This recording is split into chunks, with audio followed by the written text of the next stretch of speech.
জীবনে চলার পথে অনেক কিছু হবে। আপনি যে টার্গেটটা ফিক্স করবেন সেই টার্গেটটা থেকে কখনো দূরে চলে যাবেন। এমন হবে ছিটকে এত দূরে যাবেন আপনার মনে হবে যে না, আসলে আমি এটা পারবো না। কিন্তু তখনই আপনার মাইন্ড সেট আপ এমন করতে হবে যে না, এই টার্গেটটা আমি নিয়েছি, তার মানে আমি নিয়েছি আর এটা আমাকে পারতেই হবে। তো তখন আপনার ভিতরে একটা ডোপামিন পাওয়ার রিলিজ হবে।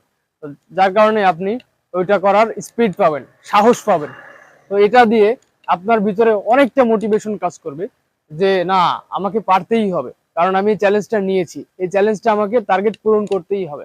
যেমন উদাহরণস্বরূপ আমি দেখাই, আমাদের ময়মনসিংহ জেলার থটস অফ বিল্লাল ভাই, সে কিন্তু তার জীবনটাকে চ্যালেঞ্জ অনুযায়ী নিছে।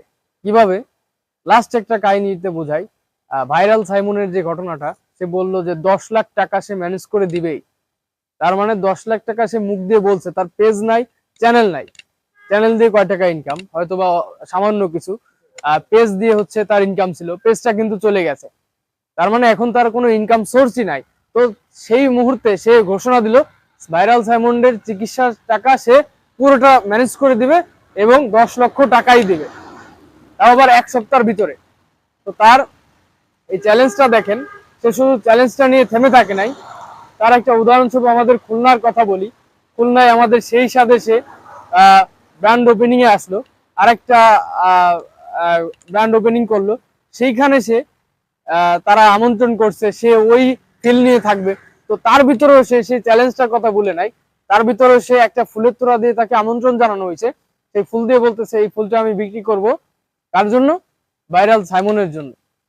তো এটা দিয়ে বোঝা যায় যে সে ওই ইভেন্টটাকে গুরুত্বপূর্ণ মনে করতেছে, প্লাস তার যে চ্যালেঞ্জটা ওইটাকে সে সামান্য মনে করতেছে না। সেই চ্যালেঞ্জটাকে সে সবসময় মাথার ভিতরে রাখতেছে, লালন পালন করতেছে এবং সেই অনুযায়ী চেষ্টা চালিয়ে যাচ্ছে। যার কারণে কিন্তু সে ওই ফুলের তোড়া কিন্তু আমাদের খুলনা জেলায় বিক্রি করে নাই, সে বিভিন্ন জেলায় এভাবে বিক্রি করছে। একটা ফুল এত টাকা, আসলে কিন্তু ফুলের দাম এত না, আসলেই ওই মানুষটার প্রায়োরিটি কত, আসলে ওই মানুষটা আমাদের কাছে কতটুকু দামি, আর সে মানুষটা কি করতেছে। আমরা সবাই জানি যে ওই মানুষটা অসহায় মানুষের কাজে আসে এবং যা অর্থ পায় সে অসহায় মানুষকে সাহায্য করে। যার কারণেই কিন্তু আমরা তার প্রতি আস্থা অবিচল, যার কারণে বিদেশ প্রবাসীরাও তাকে হেল্প করেছে। তো দেখেন, সাফল্যের সাথে সে সেই 10 লাখ টাকা ম্যানেজ করতে সক্ষম হয়েছে। তো আমি থটস অফ বিল্লাল ভাইকে অনেক অনেক ধন্যবাদ জানাই, ভালোবাসা জানাই। আর আমি যাইতে পারি নাই, যেহেতু আমি চাকরি করি। তো সপ্তাহে একদিন সময় পাই, আজকে শুক্রবার। তো এই জন্য এখন নামাজ পড়ে এখন আর কি র্যান্ডম একটু ভিডিও বানাচ্ছি। তো থটস অফ বিল্লাল ভাইকে দিয়ে আমি এটা বুঝালাম যে একটা চ্যালেঞ্জ বা টার্গেট যদি নিতে হয়, সেটাকে মাথায় রাখতে হবে এবং সেই অনুযায়ী নিজেকে লালন পালন করতে হবে।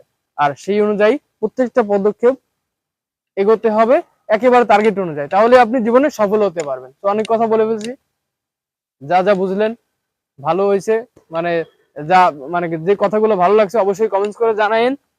আর এরকম মোটিভেশনাল ভিডিওস পেতে হলে আমার চ্যানেলটি বা পেজটিকে সাবস্ক্রাইব করে সাথেই থাকেন। আল্লাহ হাফেজ।